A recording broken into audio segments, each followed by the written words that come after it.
And स्वागत है आपका एक नई वीडियो में। इस वीडियो में हम बात करेंगे निफ्टी के आज के मूव के बारे में। एंड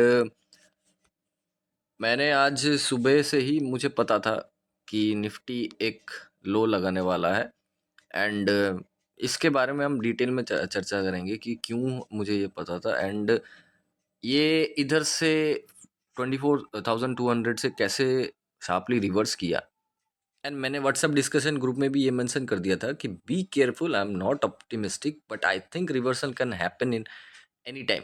सो ये मैंने 9:32 में ही लिखा था। मुझे मालूम था कि मार्केट अगर नीचे आता है टू सम एक्सटेंट रिवर्स कर सकता है। सब डिस्कशन ग्रुप का लिंक मैं नीचे डाल दूंगा।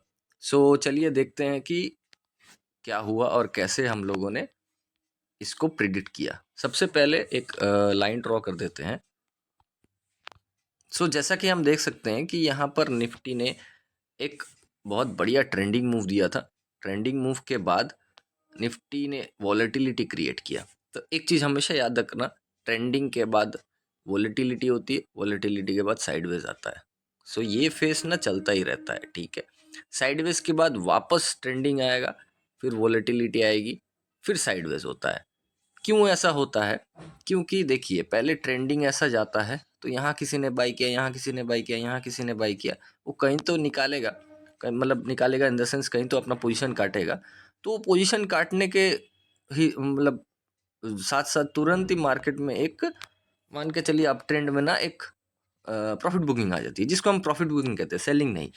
तो उस वॉलेटिलिटी में ना क्या होता है कि मार्केट मान लिया ऐसे जाता है, सडनली नीचे आ जाता है, फिर वो वापस वहाँ एक सपोर्ट कोई फाइंड आउट करता है, फिर वो वहाँ साइडवेज हो जाता है, देन फिर रेंज बनता है, देन फिर एक अप ट्रेंड आता है या फिर वहाँ से डाउन ट्रेंड आता है, तो एक ट्रेंडिंग मूव आ जाता है। तो ट्रेंडिंग के बाद हमेशा वॉलेटिलिटी आती है, देन साइडवेज आता है। इसको हमेशा आप याद करके रखना। चलिए देखते हैं कि क्या हुआ। निफ्टी में देखिए, आप क्लियरली आप देख सकते हैं कि एक ट्रेंडिंग मूव के बाद वॉलेटिलिटी आई, उसके बाद मार्केट साइडवेज हो गया। अब मान के चलिए मैंने क्या किया, यहाँ बाई किया। मैंने यहाँ यहाँ सब होपफुल बायर्स सेलर्स रहते हैं, होप ट्रेडिंग होता है।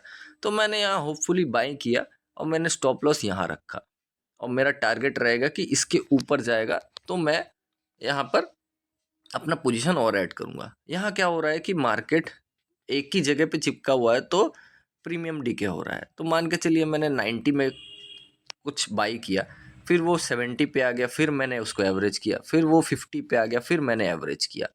तो यहाँ मेरे क्वांटिटी बढ़ा रहा हूँ और एवरेज कर रहा हूँ। लेकिन हो क्या रहा है कि प्रीमियम डीके हो रहा है और मार्केट साइडवेज हो जा रहा है। यहाँ पर मैंने एकदम मना किया था कि ट्रेड मत करना। देन क्या होता है कि सडनली मान के चलिए मैंने कोई पार्टी होगा जिसने सेल किया, तो उस स्टॉप लॉसेस यहाँ इसके नीचे जाएगा या ऊपर जाएगा, तो स्टॉप लॉसेस ट्रिगर होगा। और जब भी यहाँ पर ऐसे प्रेशर कुकर जैसा बन जाता है और जब भी स्टॉप लॉस ट्रिगर होता है, तो कैंडल बहुत बड़ी बड़ी आती है, ट्रेंडिंग मूव होता है। तो अब हम देखते हैं कि इसका आउटकम हम कैसे फाइंड आउट कर सकते हैं। अब अगर देख के मान के चल सकते हैं कि यहाँ 24,826 है, तो अगर मैं रफली देखूँ तो 24,800 इसको हम पकड़ सकते हैं, और यहाँ है 24,495, तो 24,500 अगर रफली हम मान के चलते हैं, तो इन दोनों का जो टोटल निकल रहा है वो हो रहा है 300 पॉइंट्स। तो ये 300 पॉइंट्स है। तो अगर ऊपर जाता है तो +300 कर देंगे, और नीचे जाएगा तो -300 कर देंगे। तो 24,500 -300 अगर करेंगे तो 24,200 का हमारा फिगर आ रहा है। 1 मिनट चार्ट में आ चुका हूँ मैं। तो 1 मिनट चार्ट में इसीलिए देखता हूँ क्योंकि कभी भी वाइटल पॉइंट पे ना मार्केट अगर है तो 1 मिनट चार्ट में बहुत अच्छा एंट्री मिलता है। तो सबसे पहले क्या होता है, मार्केट गैप डाउन खुलता है। तो गैप डाउन खुलने के बाद मुझे इंडिकेशन ये मिल रहा है कि मार्केट वीक है। सबसे पहला ही वो सपोर्ट यहीं से लेता है और एक बुलिश कैंडल फॉर्म करता है। उसके बाद नेक्स्ट कैंडल ही बियरिश एक कैंडल आती है और पूरा कैंडल खा लेती है, और एक ब्रेकडाउन, एक मिनी ब्रेकडाउन हो जाता है। मिनी ब्रेकडाउन के बाद मैंने एंट्री यहाँ लिया, और उसके बाद देखिए कंटिन्यूअस मार्केट फॉल हुआ। देखिए मार्केट एग्जैक्टली 24,200 आया, जैसा कि हमारा टारगेट था। तो इनसाइड कैंडल का टारगेट कंप्लीट होने के बाद मार्केट शार्पली रिवर्स करता है और अपने डे हाई के ऊपर निकल जाता है। निकल जाने के बाद वो आके यहीं सपोर्ट लेता है एंड पूरा बाउंस बैक कर देता है। सो ट्रेडर्स यहाँ गलती ये करते हैं, उनके माइंड में अभी भी ये बाइंग फेस चल रहा है। मंडे को कहीं पे भी खुले तो वो बाइंग का ही सोचेंगे। तो मैं क्या करूँगा कि अभी भी मेरे पास ये एक रेजिस्टेंस पड़ा हुआ है 24,826। तो मान के चल सकते हैं कि आज मार्केट ने 720 का एक सपोर्ट बनाया हुआ है, एक टेम्पोररी सपोर्ट इसको हम कह सकते हैं। और हमारा जो ये 520 का लेवल है, यहाँ पर एक सपोर्ट है। सो मार्केट अगर थोड़ा भी नीचे आया तो ये 200 पॉइंट्स का मेरे पास एक जोन है, ये ट्रेडेबल जोन है। तो ट्रेंडिंग मार्केट में हम लोगों ने क्या कहा था कि वॉलेटिलिटी आता है। तो मान के चल सकते हैं यहाँ किसी ने खरीदा, यहाँ किसी ने खरीदा, यहाँ किसी ने खरीदा, तो उसको कल प्रॉफिट दिखा रहा होगा 1 लाख। थोड़ा भी नीचे आएगा, उसको जैसे ही 70-80 दिखाएगा वो अपना पोजीशन काट देगा। काटने से क्या होगा, मार्केट थोड़ा बेंड करेगा। और बेंड करने के बाद जो लोग मान के चल सकते हैं कि कुछ BTST लेके गए हैं, कुछ सुबह सुबह खरीद लेंगे, बाई कर लेंगे, तो उनका भी स्टॉप लॉस कट होगा, तो मार्केट थोड़ा फॉल करेगा। मार्केट में अभी 720 और 520 ये 2 लेवल मेरे पास है, और 820। तो ये 3 लेवल हमारे पास अभी क्रिएट होके आ रहे हैं। तो अगर मान के चलते 820, ये 200 पॉइंट का जो रेंज है, अगर ये ऊपर जाता है तो मैं यहाँ 200 पॉइंट ऐड कर लूँगा। तो मेरे पास 920 तक का एक टारगेट आ रहा है। सो उसके ऊपर भी आएगा, उसके बाद हम उसका चर्चा बाद में करेंगे। देखते हैं आवरली कैंडल में, आप देख सकते हैं कोई भी सपोर्ट नहीं है। सपोर्ट इसने जो बनाया है वो 24,280 290 के करीब ये बना हुआ है। तो मार्केट ट्राई करेगा कि यहाँ पर एक आए, यहाँ कुछ एक सपोर्ट फाइंड आउट करे एंड देन वो वापस जाए। तो अप मूव तो बहुत स्ट्रांग है, मैं इसके अगेंस्ट में पहले भी नहीं था, अभी भी नहीं हूँ। सो अप मूव हमारे बहुत स्ट्रांग है, सपोर्ट फाइंड आउट करता है, फिर अगर कुछ रिवर्सल दिखता है तो मैं एंट्री लेने की कोशिश करूँगा। मैंने यहाँ पता है क्यों कहा, अब मैंने यहाँ रिवर्सल इसीलिए कहा क्योंकि आप देख सकते हो कि हमारे यहाँ बड़ी बड़ी स्ट्रॉन्ग कैंडल्स आ रही है एंड हमारा प्रीवियस ट्रेंड क्या था, अप ट्रेंड था। तो अप ट्रेंड में सपोर्ट फाइंड आउट करता है मार्केट, और मार्केट बाउंस करने की कोशिश करता है।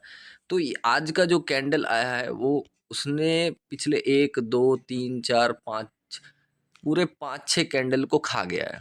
तो काफ़ी बुलिश कैंडल है।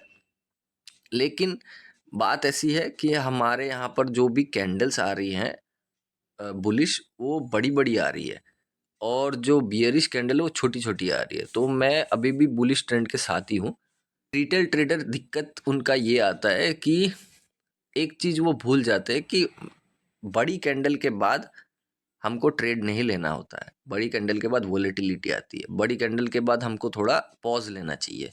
तो इस बड़ी कैंडल के बाद देखिए आप कितने सारे दिन पॉज लिया। तो आई थिंक मेरे को ये वाला जो रेजिस्टेंस है, ये स्ट्रॉन्ग रेजिस्टेंस है। पहली बार हिट हुआ है तो दूसरी बार हिट होने के बाद वापस नीचे आएगा। तो यहाँ पर मार्केट थोड़ा टाइम स्पेंड कर सकता है। चलिए हम वीकली में देखते हैं। वीकली में क्या हुआ कि मार्केट ने एग्जैक्टली ये जो पॉइंट था यहाँ से सपोर्ट लिया, सपोर्ट लेके ऊपर गया, लेकिन अभी भी ये इस इनसाइड कैंडल के अंदर है। तो अगर मैं ध्यान से देखूं तो 24,000 से 24,800 800 पॉइंट का रेंज है। उसको हम ऊपर प्लस कर सकते हैं। तो मुझे लगता है कि 25,200 से 300 का ये जो रेंज है, यहाँ तक मार्केट आ सकता है अगर ये 800 का लेवल ब्रीच होता है। तो अगर 25,200 ब्रीच होता है तो ये 26,200 का लेवल तक भी आ सकता है। तो 26,200 का 1,000 पॉइंट का एक रेंज है। तो आने वाले महीनों में या कुछ हफ्तों में ये वाला लेवल भी देख सकते हैं हम। ये इजी नहीं रहेगा क्योंकि 25,200 का जो सब रेजिस्टेंस है वो काफ़ी टफ है। तो लेट्स सी आने वाले टाइम पे क्या होता है। एक और चीज़ देखने वाली बात यह है कि 820 को मैं इस तरह क्यों फेवर कर रहा हूँ, क्योंकि आप ये चीज़ देख सकते हैं कि अगर हम प्रीवियसली देखें तो ये वाला जो जोन है ना, ये वाला जोन 820 पे ही आ रहा है। तो यहाँ पर एक ब्रेकडाउन हुआ था, ये प्रीवियसली एक सपोर्ट था, उसके बाद एक ब्रेकडाउन हुआ था। तो इसके अगर ऊपर अभी भी देखिए कैंडल अभी तक 820 पे गई नहीं है, तो 820 मेरे लिए थोड़ा सा बढ़िया एक टफ रिजेक्शन है। यहाँ से अगर मार्केट नीचे थोड़ा आता है यहाँ से सपोर्ट फाइंड आउट करके अगर ब्रेक करता है तो ये 520 वाला जो लेवल है 220 अराउंड का कुछ लेवल है 220 ये लेवल आ सकता है। यहाँ पर अगर मार्केट टाइम स्पेंड करता है तो देन एक मैसिव कैंडल मुझे दिख सकता है ये वाला जोन पे।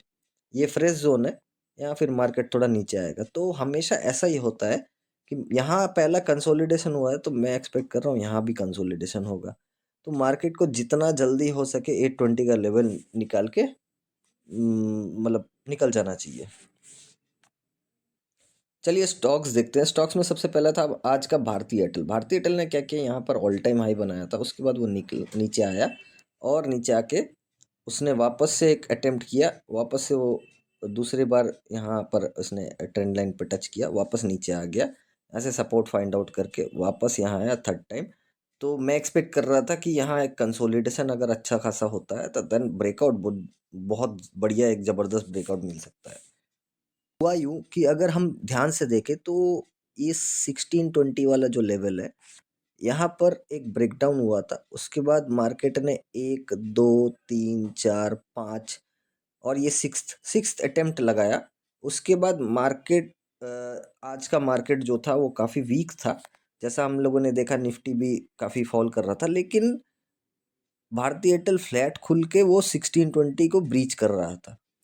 तो मुझे इसमें इतना स्ट्रेंथ नज़र इसीलिए आया क्योंकि ये ट्रेंड लाइन के बहुत पास था और ट्रेंड लाइन बहुत काफ़ी टाइम से टेस्ट हो चुका था। तो ऐसे वाले पैटर्न मुझे बहुत मिलते हैं और जब भी मिलता है तो मैं इसको ट्रेड करता हूँ क्योंकि उसके बाद वाला जो मोमेंटम आता है वो बहुत सॉलिड आता है। तो जैसा कि आप सकते हैं 1620 जैसे ही ब्रेक हुआ, उसने इस ट्रेंड लाइन को ब्रेक किया और ब्रेक करने के बाद मेरा पहला टारगेट 1650 था, 1680 तक गया।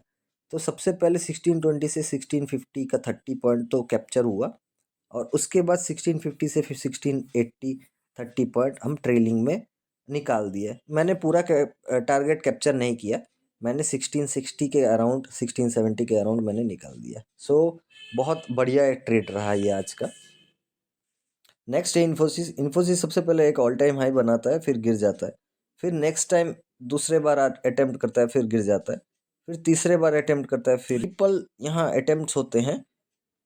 तो उसके बाद वापस से गिर जाता है, एक सपोर्ट फाइंड आउट करता है, देन वापस से यहाँ एक fresh all time high break होता है। आज उसने एक बढ़िया सा एक कैंडल बनाया, फॉर्म किया है जो बुलिश एनगल्फिंग जैसा है, लेकिन वो इंट्राडे में 2000 के ऊपर ट्रेड कर रहा था। पोस्ट मार्केट क्लोजिंग 1999 के करीब आई है। तो मुझे लगता है कि अगर नेक्स्ट मंडे को, अपकमिंग डे जो मंडे है उसमें अगर वो 2000 के ऊपर ट्रेड करता है तो ये 1 से 2% तक का एक मूवमेंट दे सकता है, क्योंकि ये उससे भी ज़्यादा दे सकता है, गॉड नोस, बट ये निफ्टी का हैवी वेट है।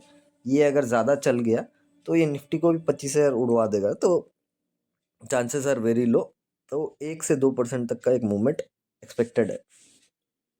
नेक्स्ट है अल्ट्राटेक सीमेंट। अल्ट्राटेक सीमेंट यहाँ पर एक पहला ऑल टाइम हाई बनाता है, फिर नीचे गिर जाता है, फिर वापस से नेक्स्ट अटेम्प्ट होता है, फिर नीचे गिर जाता है, फिर एक और अटेम्प्ट होता है और यहाँ कंसोलिडेशन फॉर्म करता है और ये आज ब्रेकआउट दे चुका है। सो 2 to 5% तक का एक मूवमेंट इसमें देख सकते हैं। ये मेरे लिए बहुत बुलिश है। सो अल्ट्राटेक को हम ट्रैक करेंगे एंड इसमें ट्रेड लेने की पूरी पूरी कोशिश करेंगे। देखते हैं कैसा सिनेरियो रहता है। एंड सो आशा करता हूँ आपको ये वीडियो अच्छा लगा हो। अगर वीडियो अच्छा लगा हो तो प्लीज़ लाइक और शेयर कर दीजिए, कमेंट कर दीजिए कोई भी अगर आपकी क्वेरी है। एंड अगर आपको कुछ भी सीखने का मौका मिला है तो I will be very grateful. And मैं उम्मीद करता हूँ आपका आने वाला वीक ट्रेड काफ़ी प्रॉफिटेबल रहे। And till then take care, bye bye.